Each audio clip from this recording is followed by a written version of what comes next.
when a God-honoring plan comes together, it's inspiring.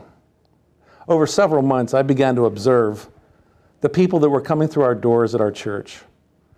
Our members were well greeted, as well as our visitors. We had a great welcome team, and our elders were always on duty to introduce themselves or get acquainted, especially with our guests.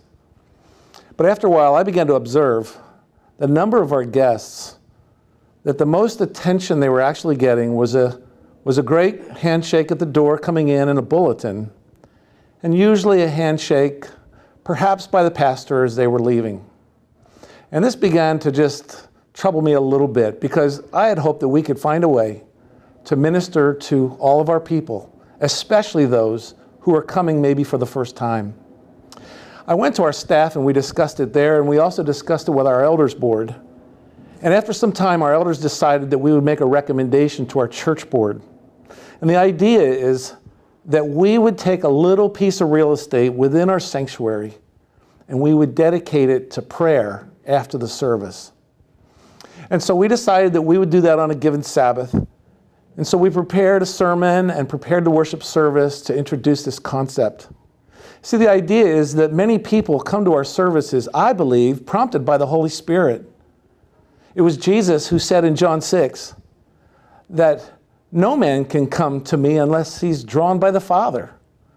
Surely these visitors had to be prompted by the Holy Spirit to come and worship with us. But how could we connect with them? And so this plan was introduced about 3/4 of the way through a particular sermon that I gave. I began to roll out the idea to our congregation. And the idea is that we would take a portion of the sanctuary right up front on the right-hand side and just dedicate that space to prayer right after the service. So that after each service, if someone wanted to pray with us, whoever was preaching that day, they could do it. They could just come up front, they could ask questions, or they could pray with our prayer partners who were also there. And so on that given day, we all dedicated that space. We all lifted a hand up, in fact, just a gesture of faith, asking God to bless that little space. And sure enough, the people began to respond. It was an amazing journey. In the following weeks, I would go to the back of the doors and I'd greet a few people for about 1 or 2 minutes. And then I would race up to the front where people were sometimes waiting. Sometimes 1 or 2, sometimes 4 or 5. I remember a day when more than 10 lined up, just sitting on the pews, waiting for someone to pray with them. It became a profound part of our worship, and it gave an extraordinary opportunity to connect with people who we might not connect with otherwise.